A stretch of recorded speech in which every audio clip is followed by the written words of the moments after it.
Hi guys, thank you very much for having today. Today we are going to talk about the rewards of living in rural Japan. So I'm really interested in these topics. And so let me introduce today's guest. So hi Tom-san. Hello. Hi, how are you? Yeah, good. Good.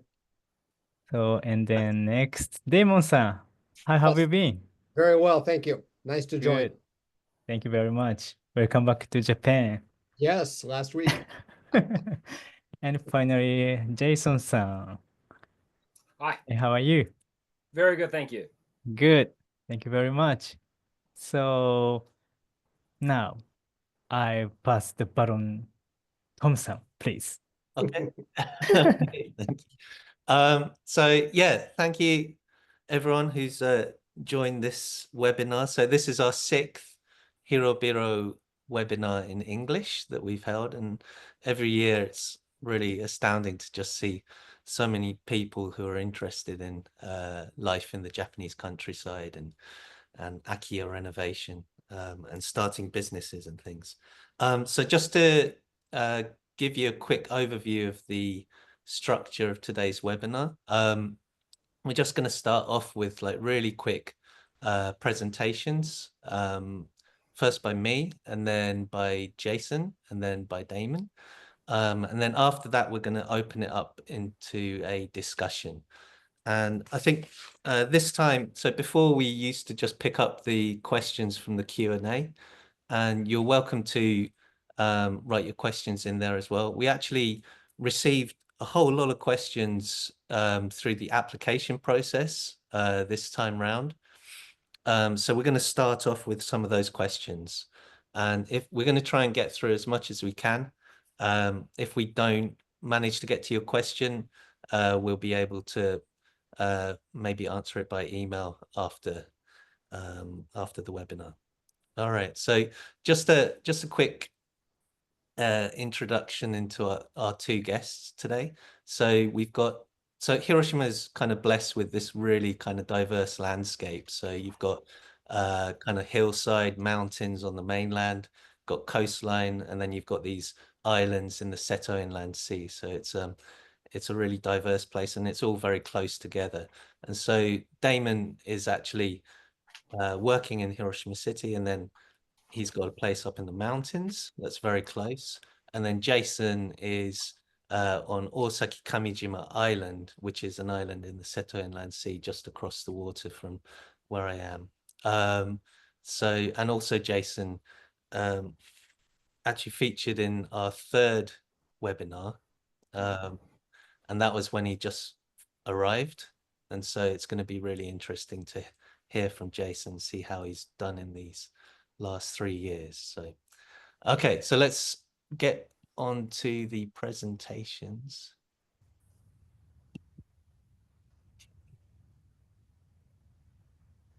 Yeah, so this is me. So I'm Tom Miyagawa Colton. I was born in Japan and grew up in the UK. My father's English and then my mother's Japanese. Okay, so next slide. And then in 2009, I moved back to Tokyo. And then in 2015, my wife and I, we moved from Tokyo to Mitalai on Osaki Shimojima Island, which is that place marked on the map. And it's actually part of a 7-island set connected by bridges to the mainland. And we bought an Akiya and renovated it. The local carpenter helped to renovate it. And we also turned the old post office into an English tea shop. So we sell tea and scones at the weekend. And this is actually where I am now. So my main business is I run a content creation company called Island Pictures with another videographer who's actually based in Fukuoka. So we do a lot of it online. And luckily from about 3 years ago, all of these islands got connected with high-speed internet. So yeah, the speeds are kind of equal, if not superior to like speeds you get in Tokyo. just because there's so few people using it. And then just to finish off, so in 2020, myself along with a few of the other newcomers on the other islands, we created a volunteer group called Tobishima Life, and it's just a portal site, and we just use it to help people who are thinking about relocating to the area or want more information about the area, or who are looking to start something like a new business in the area. So yeah, you can find us on tobishimalife.net. And so yeah, you can contact Hirobiro and they'll connect you with us if you're interested in this specific region. Okay, next slide, please. And so this is a few pictures of Mitalai. So it was an old historical port town. Next slide, please. And yeah, it's a preservation district. So it's yeah, it's a historical preservation district, and then the government kind of funds structural renovations as well of these houses. Okay, next, please. And I've just got a few snaps of like before and after for, of our house. So this is the Akia that we bought in the top left corner. And we actually lived a few doors down for about 3 years, and always noticed that this house was empty. And then after we talked to a few of the people in the community, they connected us with the owners, and this is what it looked like before. So it was a kind of quite a common, yeah, Japanese house on the inside. Next, please. And then we just yeah, basically took out a lot of it, and then I kind of helped with the unskilled work, just demolishing stuff. And then next, please. And then we just turned it into this kind of slightly more modern, open plan. Yeah. So that was what we did with our house. It doesn't look like that anymore. Okay, so that was me. And then so I'd like to hand over to Jason now.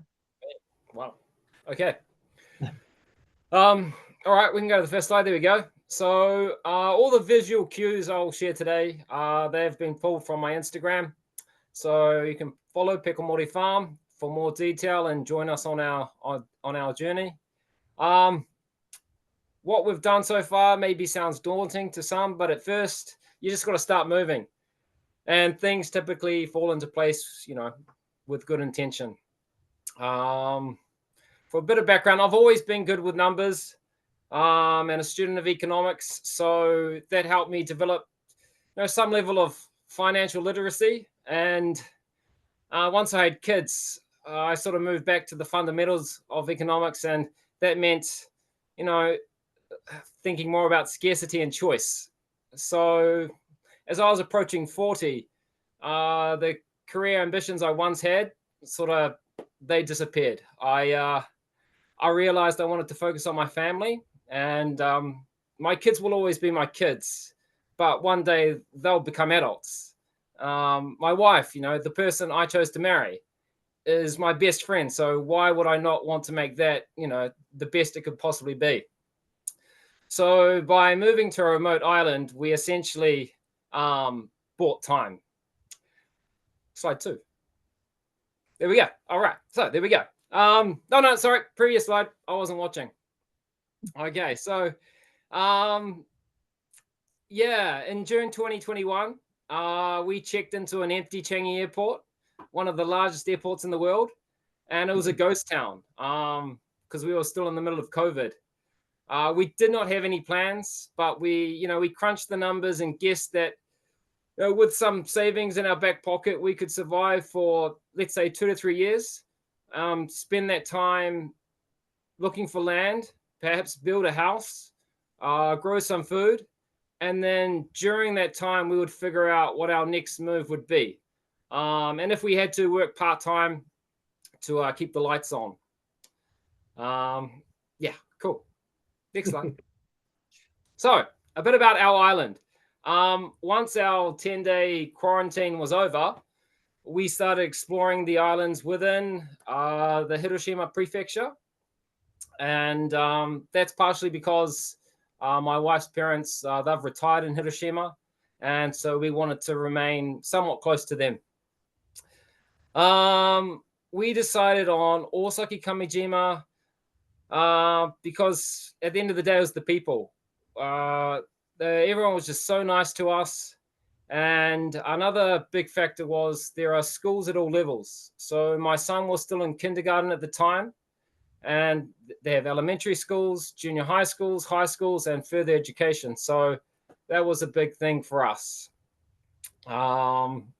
Yeah, being a remote island, some people might think that it's somewhat inconvenient, but we have everything here. We have, the daily necessities, and I can get to Hiroshima Airport within an hour. So it's a wonderful place. All right, cool. Next slide. All right, so I like to run, and that's basically what I did to hit the ground running and find out information. Like, we had to make sure that our kids were going to enjoy it, because my worst nightmare would have been my kids saying to me, Dad, I want to go home. I want to go back to Singapore. And so I just did the best I could to get out and talk to people. My Japanese improved very quickly. And I quickly narrowed down that I was interested in this coastline that you see on screen now at the southern end of the island. But nobody lived there. It was just mainly abandoned farmland. So it took a while to find somebody who could point me in the right direction. And basically a year to the day of moving to the island, a farmer took a chance on me. He said, hey, I can introduce you to the owner of this piece of land. But instead of building a house, we became his apprentices. He said, I'll teach you everything you need to know about farming. So he thought, it's an opportunity that we couldn't really pass up. So yeah, instead of building the house, we became farmers. And that's what we've been doing for the past 2 years now. Yeah, next slide. I'll give the signal for the slide. There we go. So now that we're in business, we set up what we call Pekomori. That's our little business, and for the time being, it's primarily agriculture. We sell our harvest direct to consumers, but with with a background in education, what we look to do in the future is a combination of farm stays and accommodation as well. We'll just see how it plays out. We do short homestays for students from Japan. Like, students from urban areas will come for 2 or 3 nights and experience island life. And we also have, at the moment, we have a student from the US, a university student who's interested in food production, among other things. And she's staying and working with us for 2 months. So yeah, a combination of the agriculture, education, and accommodation is the direction we're heading in. But basically, I'm just undertaking passion projects, things that I want to do. And hopefully people find that interesting and they can join in. Yeah. Okay. Next slide. Cool. So, as I said, we haven't built a house yet, and that's been my big dream for a long time. But we have built a small store. So our teacher said, you might want to think about building a stall. And I took that as an opportunity to get my first bit of construction experience. Like I say, I have a background in education, and I'd never built a thing in my life. So I took this as basically my learning curve. And so the store overlooks the farm, and that's been operating since November last year. and it's simple. Like we open up in the morning, stock the shelves, and it just runs on an honesty box system. So it's nice to know that we live in such a place where you can run that kind of system.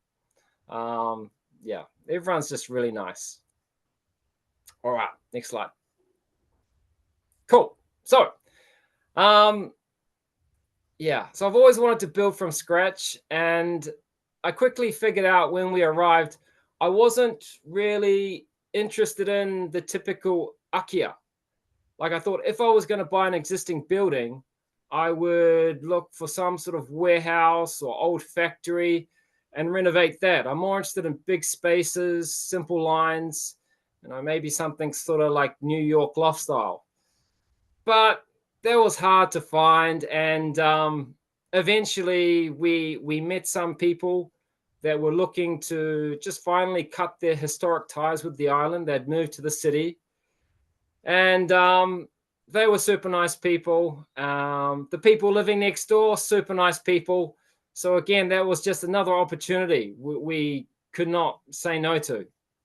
So we move into this house, our very first home. We've never owned a home, next month, and it's pretty much move-in ready.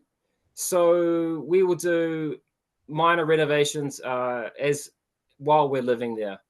And yeah, that's something to look forward to. It comes with a lot of farmland, terrace farmland out the back. Yeah, okay. So where to now?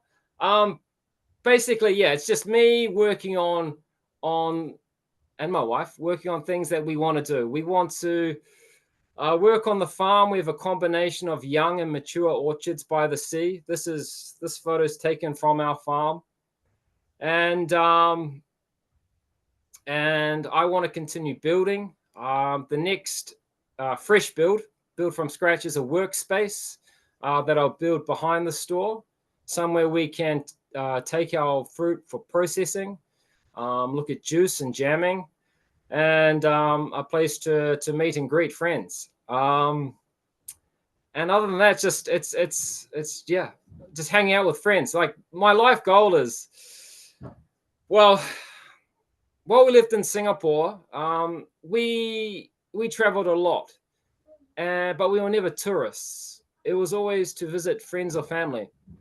So goals that we have now is to simply return that favor, to be able to host friends and give them a comfortable place to stay, and just create more good times and memories. So that's pretty much it. So that's my wee spiel. If you have any questions, we'll be able to talk about that later. So that's yeah, me and my folks on just right on the edge of the farm. So it's yeah, I'm very lucky, I think. And if you're interested in moving to a small remote island on the Switzerland Sea, that you can make things happen. It's yeah, very possible.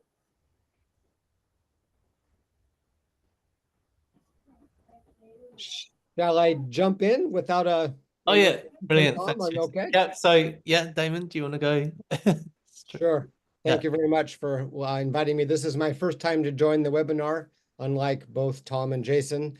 I had asked the office why I was invited, and as Tom mentioned in the very beginning, they wanted somebody who was in a different location. I'm in the middle of Hiroshima Prefecture, right about dead center between the Sea of Japan and the Seto Inland Sea. I'm up in the mountains, as Jason mentioned, nowhere near any water, but I do have a river right in front of my house. So I'm the person who's spending more time in the rice fields, vegetable fields, and then surrounded by mountains. So my name is Damon Chapman. I'm originally from Los Angeles, California. Unlike Tom and Jason, I think I came here with different reasons. I did not come here to relocate permanently. I came here to teach English, like many people do. And then after 3 or 4 years of doing that, I was invited to teach at university, which was always my professional goal. I had finished graduate school and then I was free, so I came to Japan to teach English. Anyway, I ended up teaching university by invitation. And after about 15 years of that, similar to Jason, who mentioned he was turning 40, I turned 40 and I needed to do something big, so I went house hunting. It was very exciting, and I spent probably 18 months all over both Hiroshima Prefecture and nearby Okayama, which is to the east, and then nearby Yamaguchi, which is to the west, as well as a couple islands. I have a map in a few minutes where I was house hunting before I chose my location. I chose just 35 minutes from Hiroshima City because of my university job. So I have an apartment I stay at Monday through Thursday, and then I go to my country house, which is only 35 minutes on the highway, about 55 minutes if you chose the mountain road. And my house was basically bought as a hobby. I like DIY, and as you'll see in my presentation, most of my slides are going to be showing how to reform an old house. I have a lot of before and after slides. I don't have a business, unlike both Tom and Jason, but I do sell some of my I exchange a lot of my vegetables at a nearby restaurant, so I get free beer and free set meals for my vegetables. And they give me a list of what they want me to grow, and I grow them, and then I change them every weekend with the local restaurant. Other than that, I'm not doing any business per se in the countryside. So as it says, my hobbies are outdoor life. You'll see, I think that's very clear to see. And then I also enjoy traveling. Before I bought my house, I've been, to every continent and pushing 100 countries. I also ended up buying some property in Costa Rica, which is the picture on the bottom left, the year before I bought my house in Japan. But Costa Rica is too far for DIY, so I still have that waiting for the future. Okay, a little bit long introduction. Next slide, please. As I said, I did spend about 18 months shopping around many different areas. The left picture, of course, I'm sorry, it's in Japanese, but that's Hiroshima Prefecture. And I looked at those 5 different red circles at different houses. All of them except the one was on the mainland. The bottom left is an island, Etajima, which is one of Hiroshima's biggest islands in the Seto Naikai. But it was too far to commute from my university. The right picture is Yamaguchi Prefecture, which is to the west of Hiroshima. And there's an island down there called Oshima, which is absolutely stunning, but it's quite crowded. It's not crowded, it's quite busy compared to where the other gentlemen are living. But the reason I chose my location, next picture, please, is because it's full of, if you could click, Michiyuki-kun, can you click, please? Thank you. My area is full of mountains, so you can see, sorry, go back one more. There you go. On the bottom left, my mountains are full of the momiji trees in the autumn, so the mountains are colored in beautiful red. There's also these rice fields everywhere, which is famous in Japan. If you can go to the Kaidan Tambo, it means staircase rice fields. That's just a couple minutes from my house. And then there's about 6 different ski resorts. One of them's 18 minutes from my front door. The other ones are about 45 minutes. So I do enjoy the winter life, which is nowhere near the sea. Anyway, I highly recommend living out in the countryside because of these. Japan has 5 seasons, not just the regular 4, but they also have the rainy season, which makes the rivers boom. And it's just a stunningly beautiful, green, natural and lush atmosphere, as I think you'll see from my pictures. Next picture, please. As I said, I'm going to focus on renovation. This is how my house looked when I bought it in 2011, about 14 years ago. It was dirt cheap. I think we're not talking about numbers, but it was dirt cheap. I spent about 5 years reforming it. You could show the next pictures, please. I did have to hire a local carpenter, of course. It was a father-son team. So they spent, they didn't spend 5 years working. They would work for me for about a month, and then I would save money, and then I'd call them up 6 months later. And then every 6 months, I would hire them to do a different room in my house. And then after 5 years, this is what the house looks like. Although I did do the barbecue myself, I did the stone staircases myself, because without that staircase, you have to jump or you have to walk around a long way to get down to the steps. I have 5 different steps of land. It's like a staircase. My house is on the uppermost, and then you go down 5 steps, and each step has a different project. Here's the barbecue, and then there's later on you'll see some more projects as I go down each of my 5 steps of land. The bottom right picture is it's hard to see, but that wall of cherry blossoms. That is my fourth step of land. I'm looking at my house now from across the river.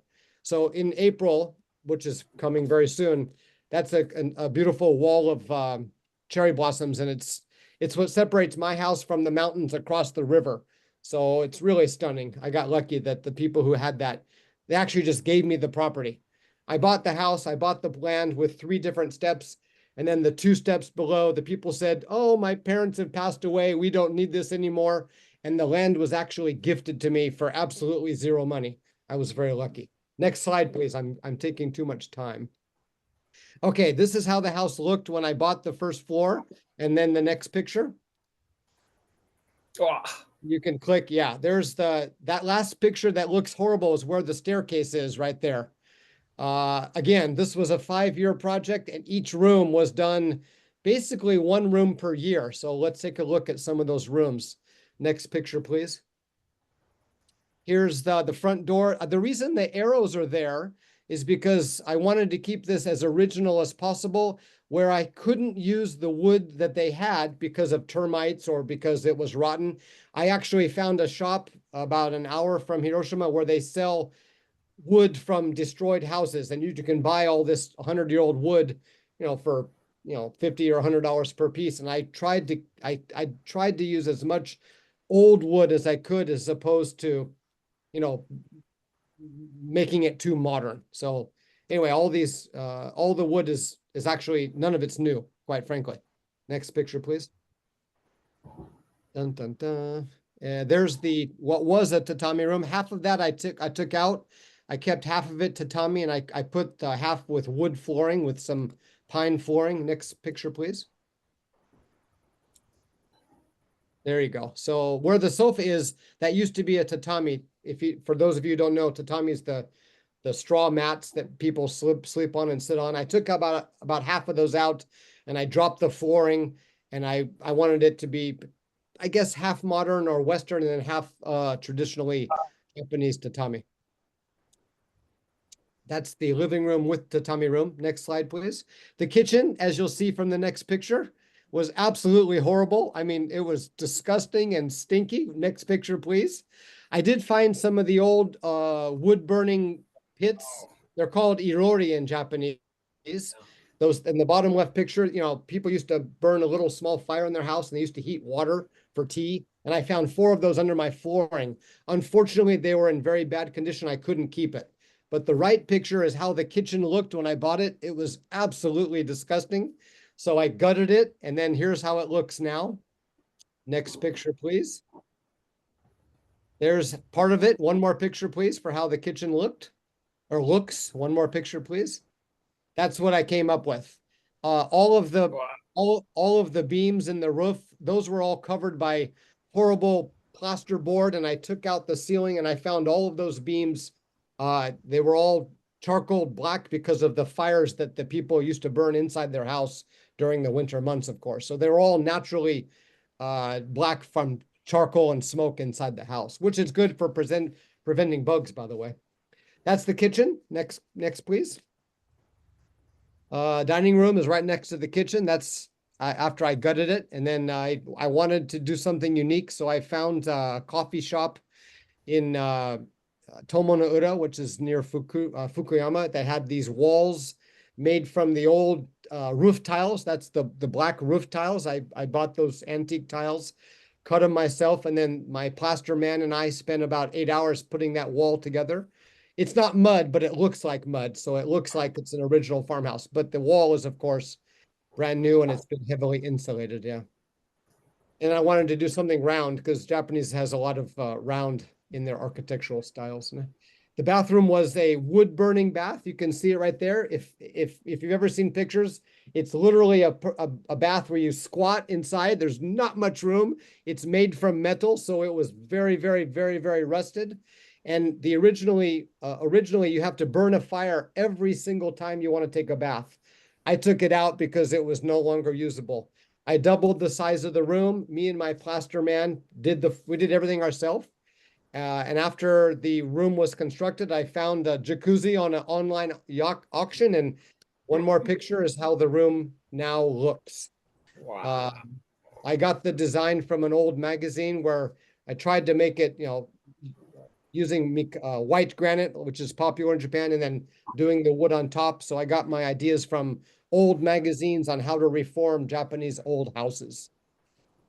I'm almost done because I think I'm over time. Second floor was, I had some animal life up there. It was very exciting. The person who did that second floor, they had no experience whatsoever. They put up the cheapest plasterboard to cover up the original mud walls. Where those lights are in my wall there, those are Japanese mud walls, and I wanted to keep them exposed because I think it's, respecting the old architecture. Plus, it's just very unique. And so, next picture, please. On all 4 walls of my bedroom, one more picture. Oh, you can't see it here, but on all 4 of my walls, I have kept the mud walls exposed, and I just put glass up there so the bugs don't come in. And they're all lit up by LEDs that are now built into the flooring. So on 4 walls of my bedroom and home office, you can see exposed mud walls, which is the original construction. Now, in my hobby, in my free time, I do farming. As I said, I'm not running a business like Jason, but I swap my vegetables at a local izakaya restaurant. He gives me a menu of what he wants. I raise them. I take them to him almost every week from about June to September. And then when I go for dinner, I don't ever have to pay for dinner or beer when I go to his izakaya because of my hobby raising vegetables. My last comment would be, I don't know how similar it is to Jason or Tom, but when I bought the house, I think I had about 1,200 square meters. And as I mentioned, where that wall of cherry blossoms is, I was gifted 2 different steps below my house. So I went from 3 to 5.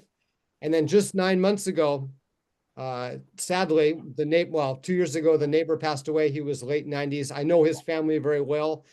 A year later, the daughter says, Damon, I heard that you're a farmer. I heard you like DIY. We would like to give you my father's land. So I got 8 more pieces of plots. I went from 1,500 square meters to 5,000 square meters for almost pennies. I mean, I had to pay for the transfer fee and the paperwork, but I'm up to 5,000 meters now. And I went from 3 to 5 to 8 steps. I own from my house all the way down to the river. So I got to tell people who would consider moving to the countryside, you never know what the future will offer you, because sadly, people are leaving the countryside, which means there's a lot of opportunity for those of us who want to live there. And I can't recommend it enough. It is absolutely stunning to be out there surrounded by farmers and enjoying the landscape. I think I've gone a bit long. I apologize. Now we'll open it up for Q&A, and it's all on Tom. Brilliant. Thank you very much. I think that was pretty comprehensive. Fantastic. Well, I think so as I said earlier that we received quite a few questions already through the application process, and then one of the recurring questions is about the costs. So costs for getting property, costs for renovating, and how that might compare to to your home countries and things like that. So I don't do you want to go? Who wants to go first? Jay? Or I'm at the start of the process, so maybe Damon first. okay, so I'm okay with numbers if that's not too personal. I have no problem sharing what I did. You saw my picture from 2011. I bought my house for what was then 1.6 million yen, roughly 15,000 US at that time. It's actually cheaper now because of the exchange rate. And over the course of 5 years, like I said, I would hire the carpenter and his son probably 2 or 3 times a year when I gathered the cash for the next project. I refused to borrow any money. I didn't take out any loans. All my house was paid for in cash. I ended up spending almost Isenman, which would be about maybe 9 million yen. Roughly, at this exchange rate, it's going to be between 70 and 80,000 US. But that was over 5 years. And you saw, I think it turned out okay. Could it have been done cheaper? Absolutely. But if you're going to build a castle, build a castle. You know what I mean? Do you think, Yeah. like, for example, like if you tried to do the same thing in California, like, The no, land alone would be 5 times the price of my house, just the land alone, you know what I mean? California, for those of you who don't know, is just beyond the means of most people. It's, most people are priced out of the market, sadly. and Jason, you're about to, or you've Yeah. just, So we've purchased the property. I think Damon's probably paying a premium for being on the mainland. As Oh. we're on a remote island, yeah, we paid Rokujumae, so 600,000 yen for the house. 1/3 of that was for the actual house, and the other 2/3 was basically goodwill, thanking the owner and whatnot. And so basically, what are we talking? Maybe $4,000 for a substantial family home that is Wow. move-in ready. The only major work we have to do is the second floor. There are 2 bedrooms upstairs in its original state, so sand walls, falling apart a bit. But the first floor, plaster walls in good condition, wooden floors in good condition, IH kitchen. We have to close in the toilet though. So to get to the toilet, you walk through the living room, open the slider, go onto the balcony, and take a left. So, but I mean, look, at the end of the day, it's like you were saying, to do this, to buy something similar elsewhere, it's just impossible. And I'm the same as Damon. Like, I have no interest in borrowing money. I'll do a lot of the work myself, simply because I'm prepared to learn through making mistakes. And but I also have good friends as well who will help out. People in the business. I still do from time to time do work every now and then for one of the construction companies when they need a hand, and then in return they also help me out. But also I'm good friends with, I think, somebody who's on the Zoom right now, and he's the most popular roofer on the island. So if you're here, you need to do some work with him. fantastic. And then I think, sorry, there was just a little quick confirmation in the chat. So Damon, how much did you pay? I think you said for carpentry it was 9 million. Did you say? Oh, well, no, that was all the ingredients. That was a Okay. cement foundation. That was the whole entire house. Right. It would be hard for me to break down what the labor cost was versus what the parts were. The labor was probably more because the wood, it wasn't that expensive. There's a local wood union literally 1 kilometer away, so I got all that from the local union. Again, that was 1, 2, 3, 4, 6 rooms, a second floor. I don't have pictures, but I have the indoor jacuzzi. I also put an outdoor jacuzzi on the wood deck. The pictures weren't included. It's hard for me to break down labor versus parts, but roughly 80,000 US. Brilliant. And another, like, quite a common question is about, one, how do you find these properties? And two, how do you connect and maintain relationships with the local community? And I think probably those two questions are kind of connected. Yeah, So you want to? I can go. So a lot of places, a lot of islands or areas within Hiroshima have their online Akia Bank through the city authorities. That probably represents a very small portion of what's actually available. The best thing you can do is to just do your own research in terms of, if you have an island or a town in mind, you just have to get out on your feet in your car, wander these areas and figure out what sort of neighborhood you like, then get to know the people in the neighborhood, and before you know it, you'll have plenty of options to choose from. And that was the case for us.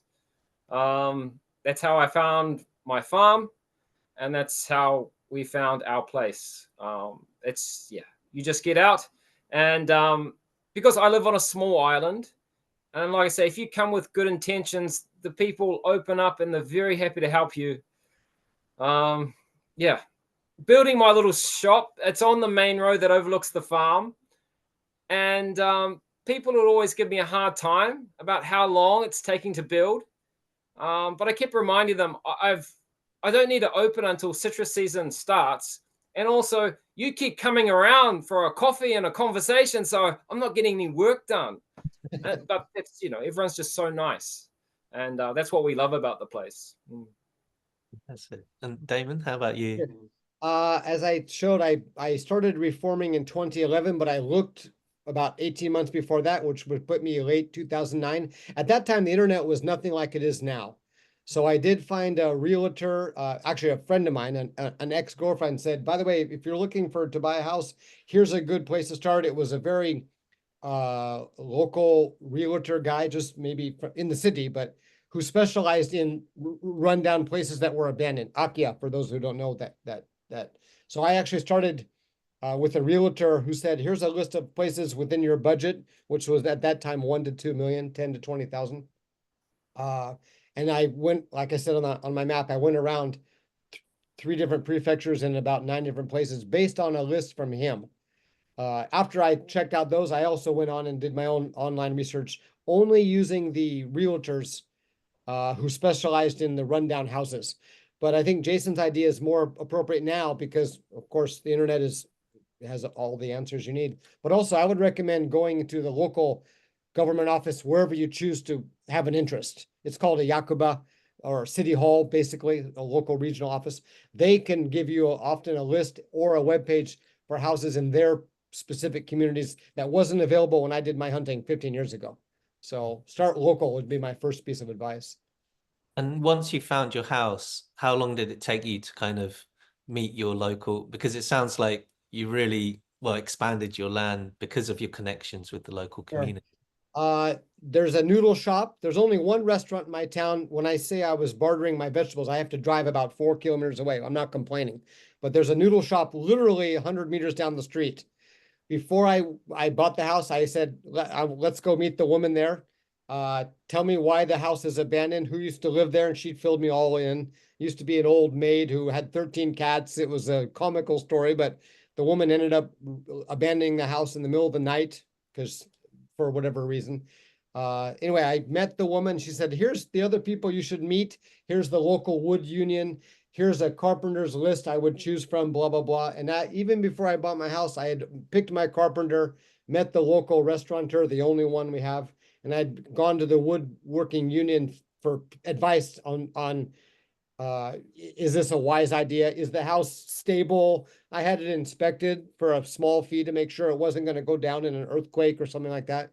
But I just started at the noodle shop, literally 80 meters down the street. And then she referred me to neighbors and it just grew from there. It got to the point where after the house was reformed, which again took roughly 5 years, I'm the only non-Japanese in town for many kilometers, like I think both of you are. And it got to the point where the woman who still runs that noodle shop, I had a housewarming party, so all the neighbors came, but she would tell the customers, yeah, there's a foreigner who reformed his house. Oh, can we go see it? I still get people about 3 times a year saying, we've heard your house is gorgeous. Can we take a look? And that started like 12 years ago. And I still get people come saying, we would like to look inside. I'm like, and you can't say no, right? The policeman also, do you guys ever get visited by the police who need to check your address every 2 years? It's like a confirmation. Yeah, I think that's, The guy's like, can we take a look inside? Because we heard it's really nice. And you can't say no. So, I got lucky that the reputation spread for having done a nice job on the house. Sorry for the long answer.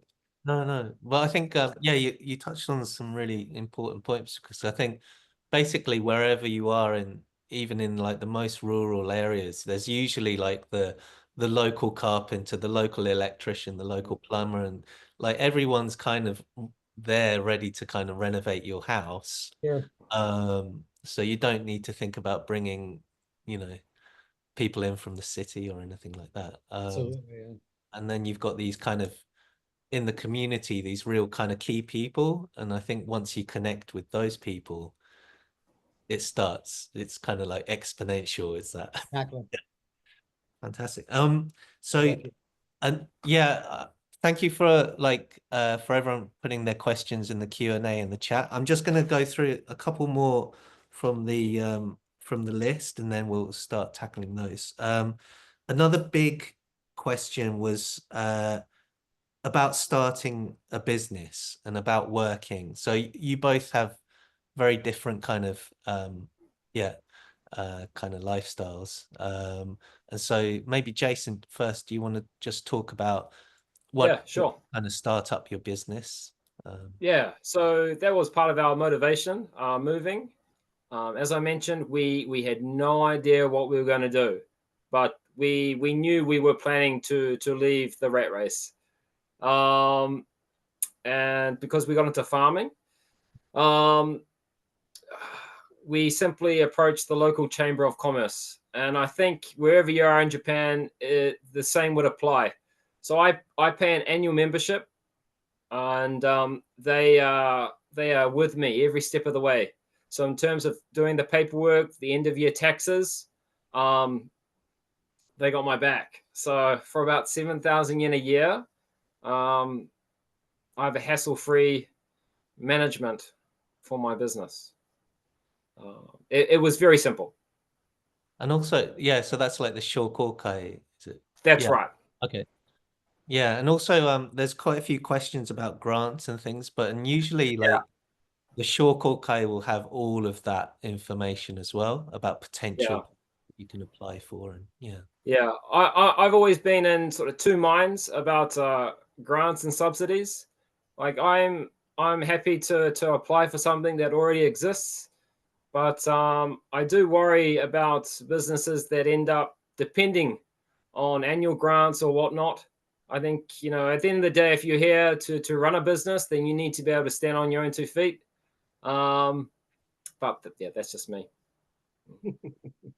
And Damon, you've got like a kind of dual location lifestyle that you split between working the day job in Hiroshima City and then enjoying the rural life at the weekend. And how does that work out?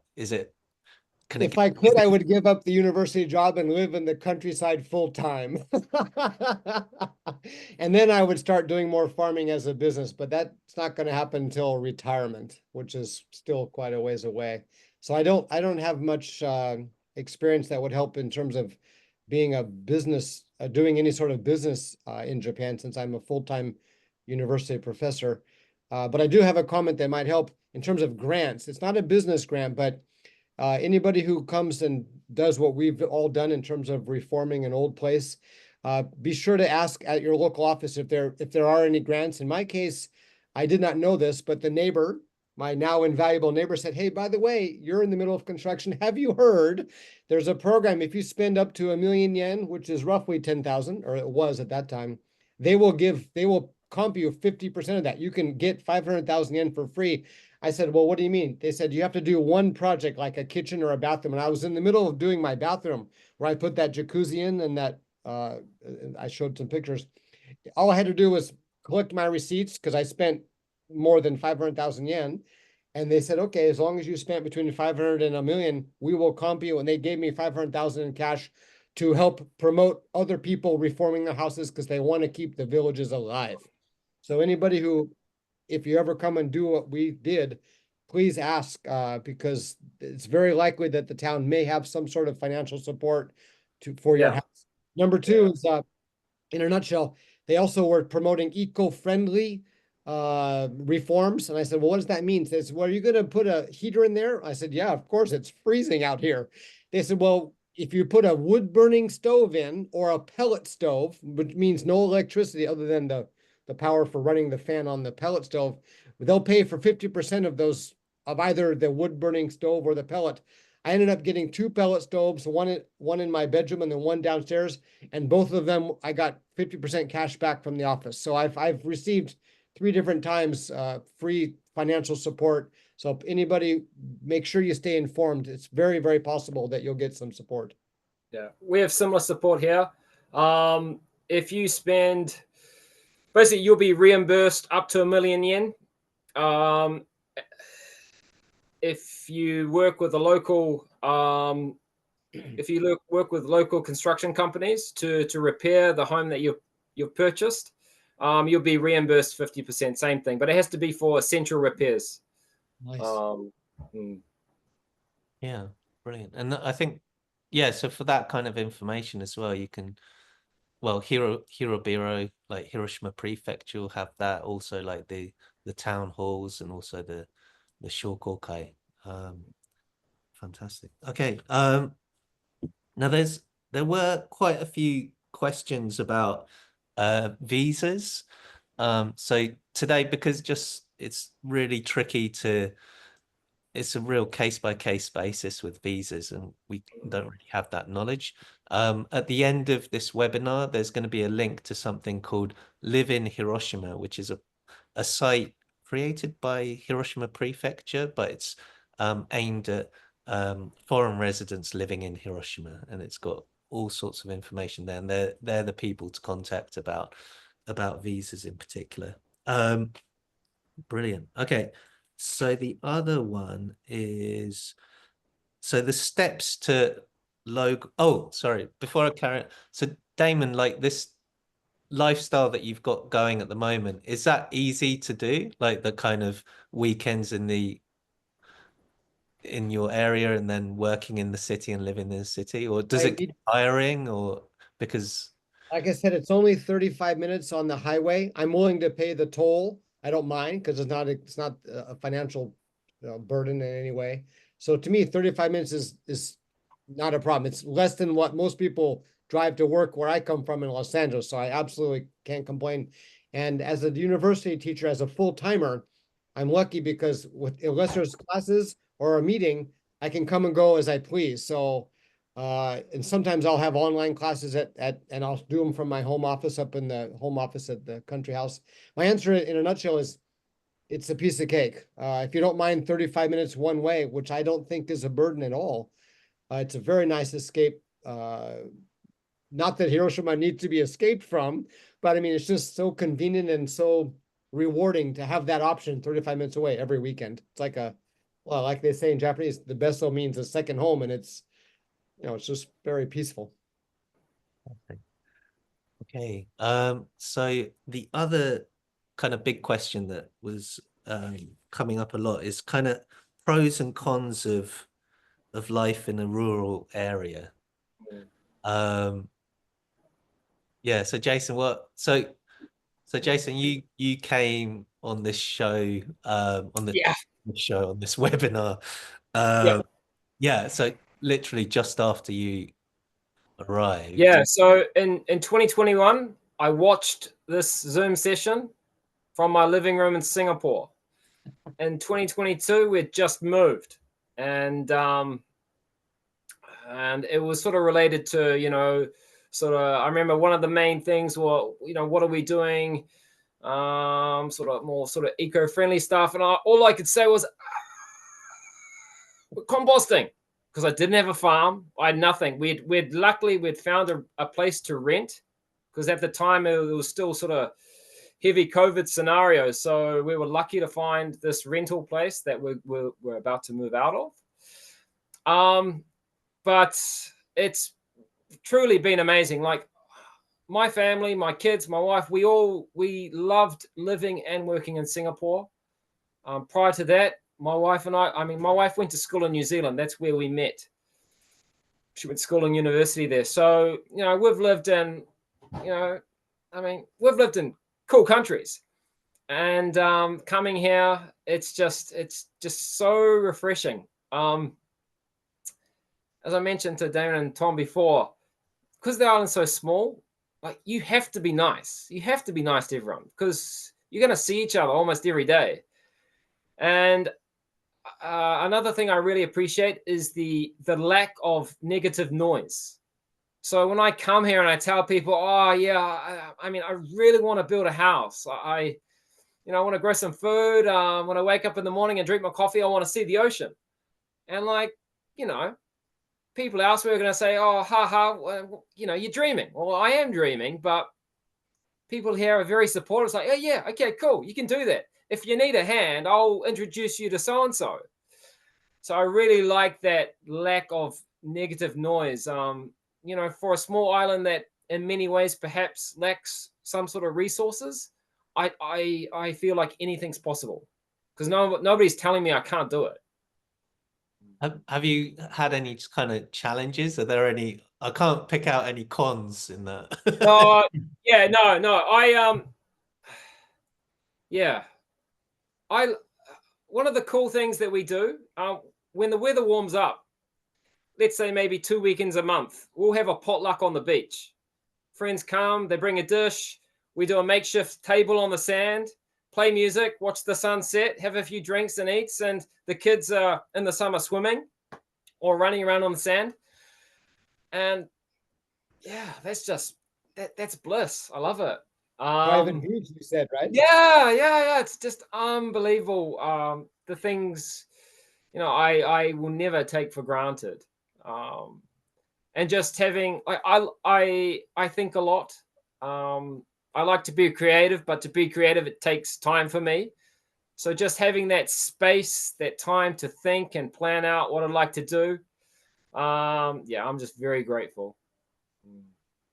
And Damon, like what's it like in your neck of the woods? Because I mean, weather-wise, you've got a very different, even though we're both in Hiroshima, I mean, compared to Jason and I, you've got a very different climate up there. 2 weeks ago, I was waist high in snow. Yeah. Maybe 16 days ago. Yeah, that's very true. And now it's almost all melted. It's very, very quick changing in the seasons. In terms of the question, my answer is, you've already mentioned, is stay, if you focus on nothing but the locality, you're going to be so much more respected than bringing in people from outside. Like I said, of course, I hired my carpenter 3 kilometers away. My electrician, I can see him from my house. My plumber, I can see him from my house. And then once you stay local, those people, I think, in fact, I can guarantee it, will not only respect you, but they'll, how do I say, the goodwill that you want to give, it's just like self-spreading as long as you stay local. I don't know if that makes sense or not. Yes. So they'll have your back, basically. Yeah, that's exactly right. Like I said, the grants I got for my reforming the house, the noodle woman told me about one of them, and then a junior high school kid who used to work for me 10 years ago when he was junior high school said, "Hey, my dad works at the city office. He wants to talk to you." I said, "Okay, good." He's the one who told me about that money to reform the jacuzzi. So 500,000 yen. If I didn't meet the neighbors, I would never have had the information. So you absolutely have to stay local. I don't know if that's the best answer I can give you, actually. No, brilliant. Okay, fantastic. And okay. So I'm kind of switching into the Q&A Cool. bit here. There's a question here about bugs and pests. Yeah, I saw that. I mean, that is a con in a way, I guess. Jason, how do you deal with the well, that's one of my motivations for wanting to build from scratch. I want to know that I've sealed up every gap. I want to know that my walls are thick for climate control in the summer and the winter. But summer's intense. Like, I'm on a farm, so yeah, there are a lot of bugs. But for 12 years prior to this, I was living in Singapore with one season, just hot. And I knew I was coming back to a country where I would appreciate the change with the seasons. But there's no escaping it. Yeah, there are bugs. Summer's intense, and that's probably, I think for Damon and I and you, Tom, you want to do a good job when you renovate your home, because you want to keep those critters out. I think the answer is you just got to tolerate them, no matter how well you build your house and insulate it. And I poured a foundation of cement in my house because most Japanese houses are just literally pillars on stone bases, as you guys probably know. I ended up putting in a cement foundation just to keep the moisture out. I wasn't worried about bugs. I was worried about the moisture seeping into the house, especially wood floors from underground. So I put a foundation in. I mentioned that because a year or two after I was done, I'm sitting on my sofa watching TV. And then again, I have a solid foundation under the flooring of cement. And then out of nowhere, there's ventilation under tatami rooms. If you know, when you have raised flooring, people should know this. There's ventilation to keep moisture from building up under tatami. I'm watching TV and boom, a meter long snake comes out from under the tatami room, under my sofa, and goes right across the room I mean, my answer is you just got to tolerate the wildlife, because that's part of living in the countryside away from concrete jungles. Knock on wood, nothing has been a challenge other than maybe the wild boars. We have a lot of inoshishi where I'm at. Again, you got to put up animal fences. Do you have any on your farm? Do you have any wild boars coming in to eat the fruit or anything, Jason? Yeah. Plenty. Have you bothered to put up a fence, or is it hopeless? No, fencing is essential. Yeah. Okay, me too. I've got that. Exactly. Yeah. Okay. Other than that, I just think the bugs are part of life. You know, I mean, it's not a big deal. I mean, I guess the tricky one is the Mukade centipede. Oh, yeah. Those are pretty nasty. But I mean, I don't know about you guys, but so I've been here for about 10 years. I've been bitten once, just by like a little baby one. But yeah, I think, yeah, you got to be pretty unlucky, I think. I went to put on my gloves in the morning before I started to do the weed whacking or something, and there was one inside the glove. And so he got and he was a big one. He was like 7 inches, because I saw him, and I was in the chair for a half hour, just, you know, trying not to cry because it hurts. Yeah, they say run it under hot water, don't they, or something? Yeah. Okay, so going through, this is quite interesting. So about insulation, Yvonne writes, do you insulate the walls? Do you? Since my house is already done, I mentioned on the upstairs that I kept all the original mud walls. Tsuchikabe is the Japanese word. And I actually exposed them behind glass. So in that case, no, but I insulated all of the ceilings, because when I ripped out my low-hanging ceilings, I found the beams, which we all have seen these old houses with these beautiful cross beams, and they're all naturally black from the inside fires that they used to burn.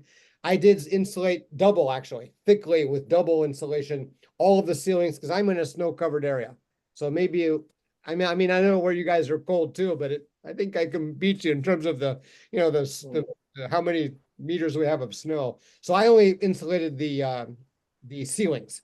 My original walls on the first floor are mostly intact with mud. Yeah. And I guess that's also kind of links to the comment about kind of using local carpenters and craftsmen, because they'll know what is best for that specific area. You know, what works on the islands probably won't work up in the mountains, and vice versa.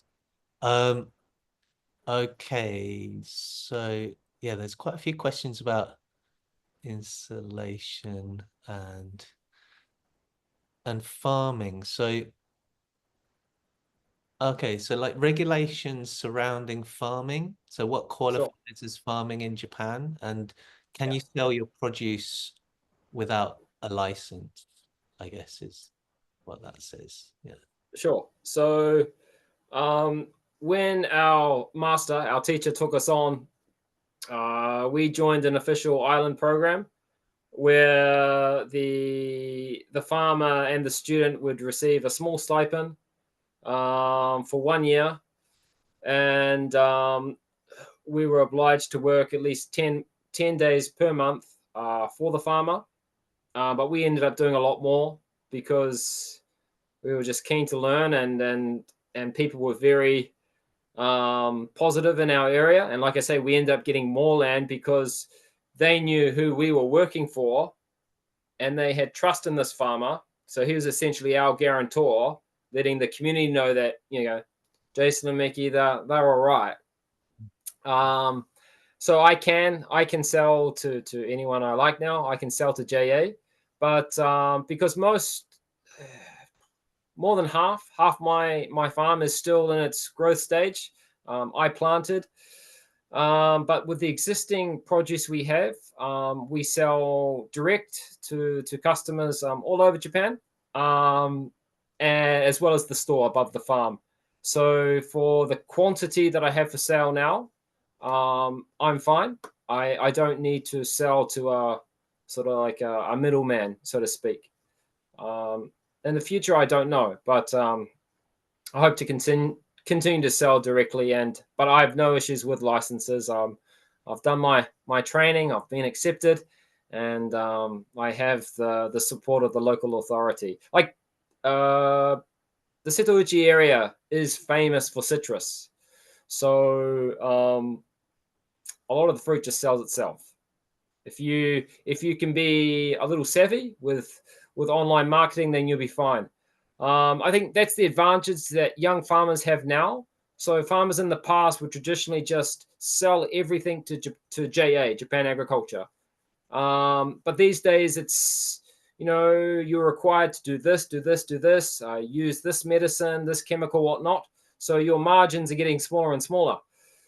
So to really make a living, you either have to farm in large quantities or sell direct. And we've chosen to stay quite small, simply because we want to explore what we can do with farming and education at the same time. So we don't want to tie ourselves down to the farm 100% of the time. But we have no issues selling legally. Yeah. And I think, yeah, I mean, that's the same in this region as well, that all the citrus farmers now, before they used to just sell to Japan Agriculture, but now most of them are probably selling most of their produce directly to customers. Add something, if you don't mind, that's for the small scale farmer, like a weekend hobbyist like me, who could sell just because they have too much, or it could be a hobby as opposed to a main source of income. There's they call it a farmer's market. That's kind of generous. It's literally just a one building that is open 5 days a week for all the local people who want to sell their vegetables, as long as you package it yourself and label it. Now, the good news is you can label it, but the office will give you the software for free to print out your own labels. That means when they sell your vegetables for you, because you don't have to be there, the QR code obviously will track what they sell that's yours, and then they'll send you the cash at the end of the month. So for people who may be considering small scale hobby farming, I haven't done it yet because you got to have them turned in by Thursday, and I teach Monday to Thursday, so I don't have the time for it to do it on the weekend market. But it's available, and I was told it costs nothing to get the software, as long as you print out your own labels, package them, and have them for sale either Thursday evening or early Friday morning. But it's an easy thing for small scale farmers without being a member of any king. I'm not a member of JA or nothing like that. And some of those farmers markets are like super popular, and then you've got like little kind of like information about the grower and Sure. Yeah. Okay. Sorry, I'm just scrolling through. Okay, so schooling in Japan. So so Jason, you moved with your kid in Singapore. I mean, I guess sure. So you were teachers as well. So. Yeah, so my wife and I have been in education our whole careers. We came from a huge international school. When we were our original campus was, for anyone who knows Singapore, was downtown Orchard. And before we moved to our seaside campus, we were busting at the seams, 4,000 students. That's kindy to high school. So it was huge. The resources were fantastic. You're surrounded by very mature students who have traveled the world, because most of their families have come to Singapore for work purposes. So what I'm trying to say is my kids had 5-star education. So coming to a small remote island with basic public schooling, we didn't know how Mia would take it, our daughter. But our kids love it. They are so close with their friends. Their teachers are wonderful. I mean, of course, the curriculum is still sort of stiff and old, but I mean, you develop those relationships. And even when I was in Singapore, when I went to parent-teacher conferences, I didn't really care what my kids got an exam. I wanted to know, is my child becoming a good person?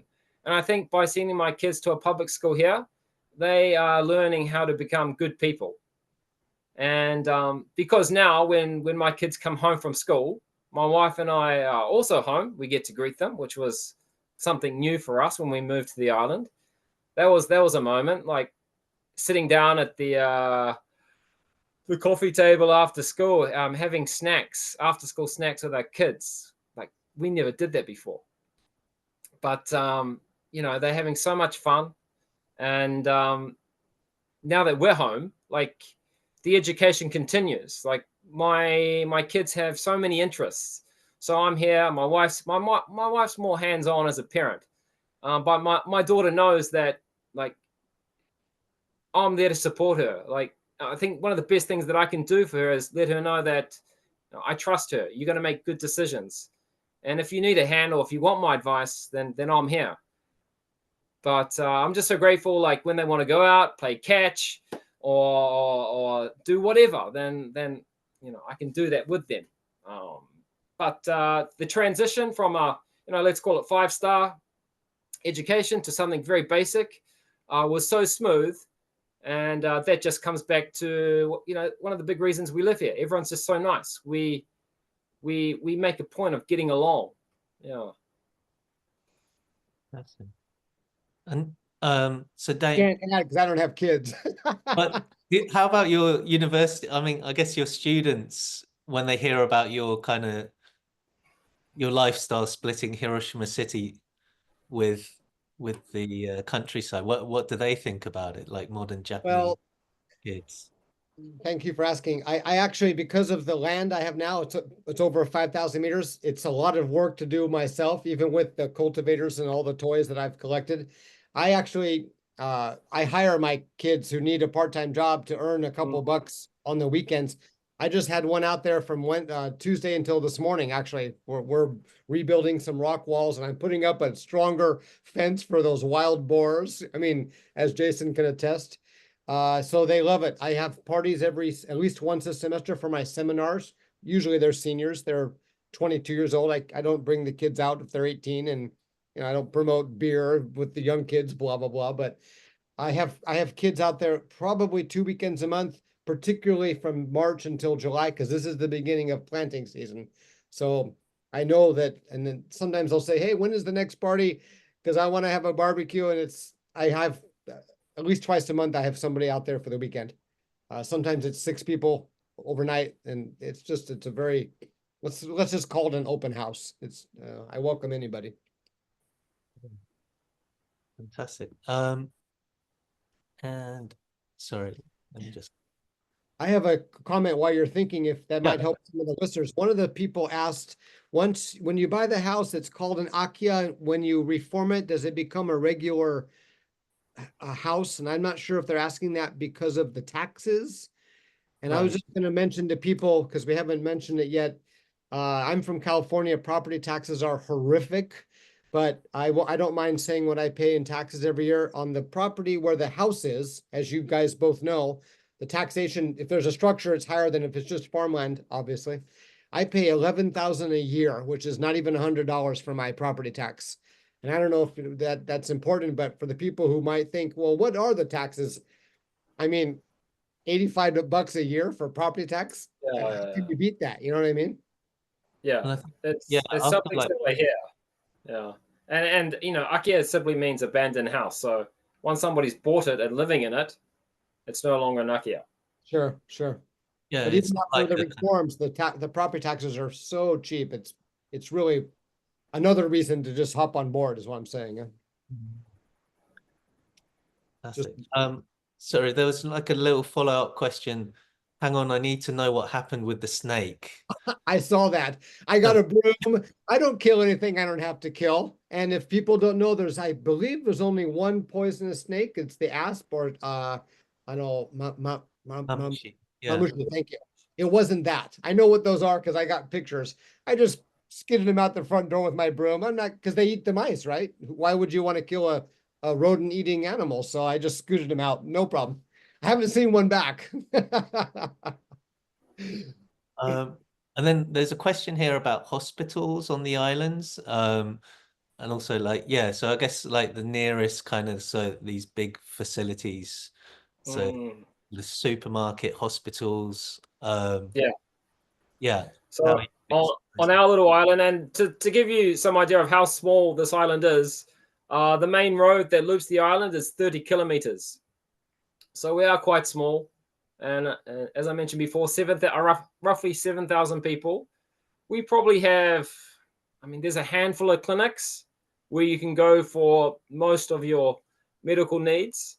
And if that's over and above the attending clinician, then you'll take a 25, 30-minute ferry to the mainland. But multiple clinics, multiple doctors on the island.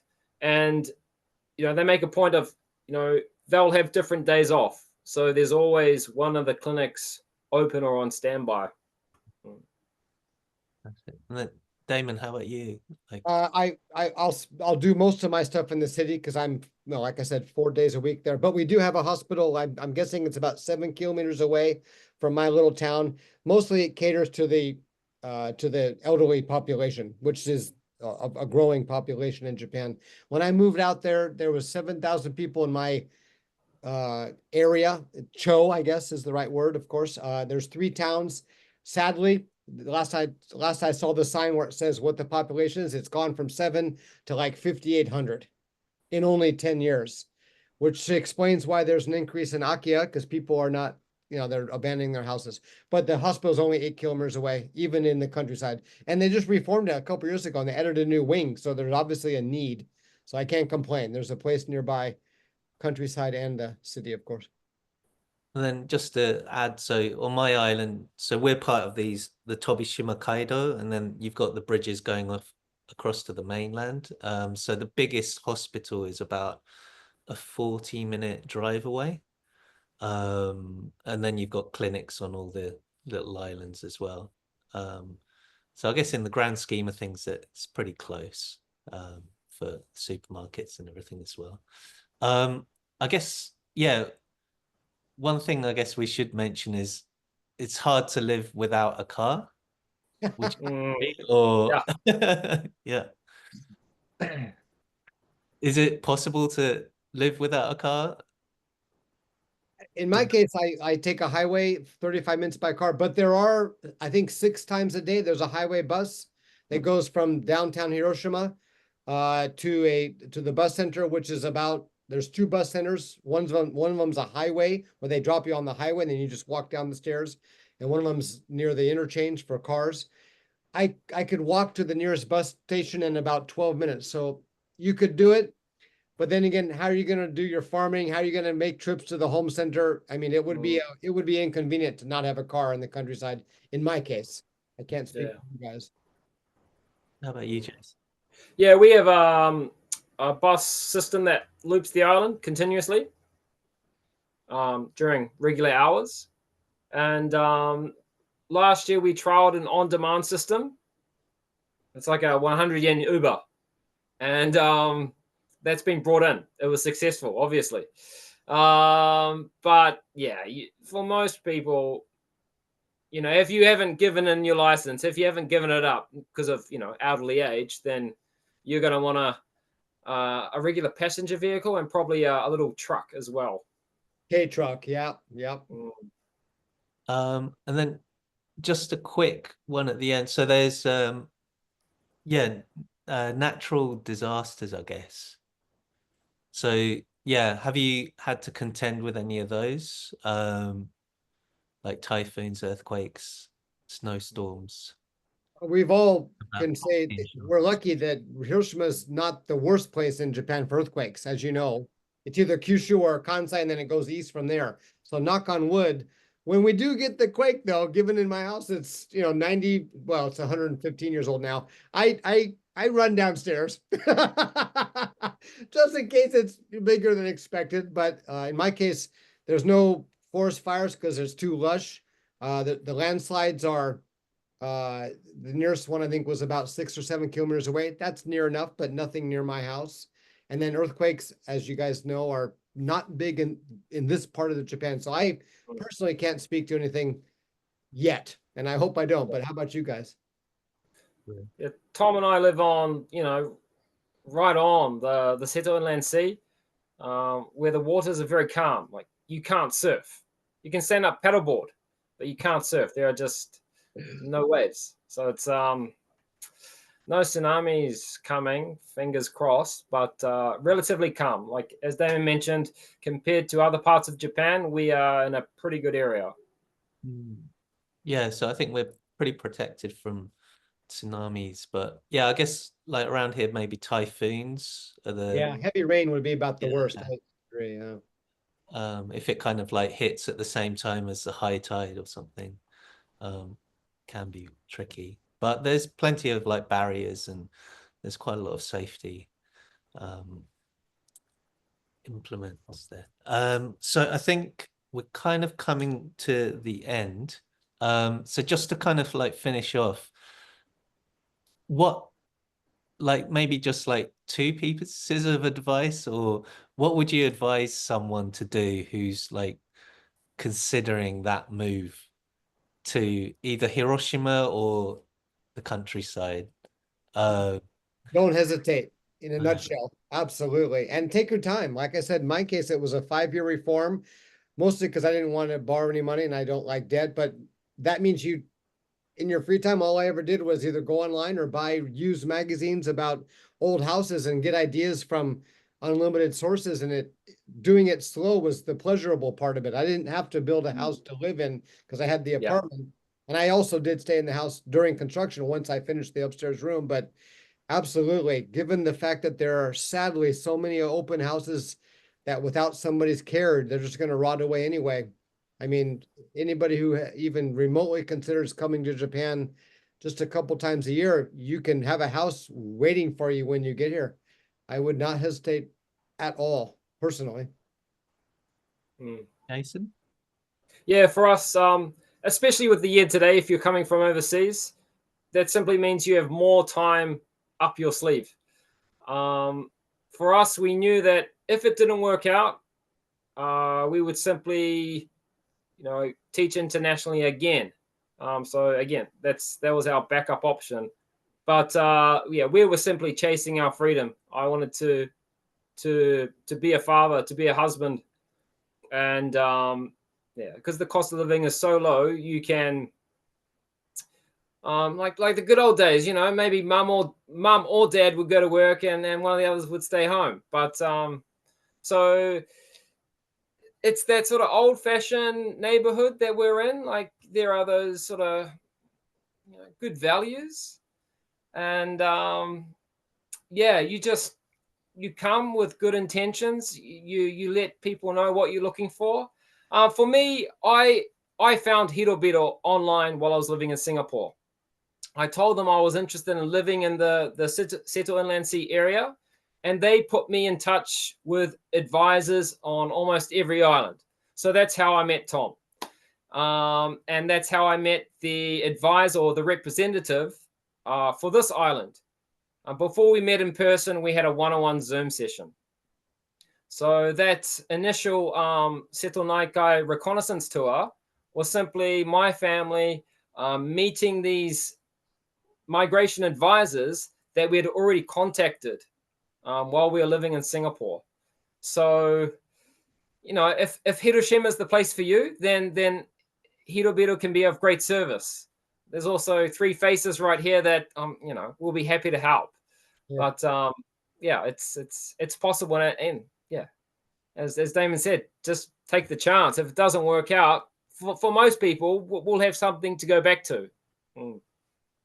Fantastic. Thank you, guys. And then just to finish off, so there's, Daniela asked about the recording of the session. I think that's going to be available online for people who have signed up for this webinar.